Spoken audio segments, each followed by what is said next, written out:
central should the president's conduct uncovered by the impeachment inquiry be to a Democratic nominee's campaign? How central would it be to yours? Well, the constitutional process of impeachment should be beyond politics, and it is not a part of the campaign. But the president's conduct is.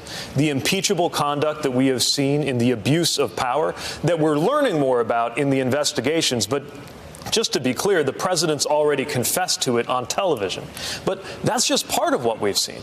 Under normal circumstances, a president would leave office after something that was revealed recently that barely got any attention at all, which was the president had to confess in writing, in court, to illegally diverting charitable contributions that were supposed to go to veterans. We are absolutely going to confront this president for his wrongdoing, but we are also each running to be the president who will lead this country after the Trump presidency comes to an end, one way or the other.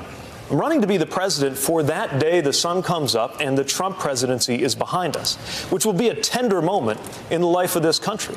And we are going to have to unify a nation that will be as divided as ever, and while doing it, address big issues that didn't take a vacation for the impeachment process or for the Trump presidency as a whole. A climate approaching the point of no return.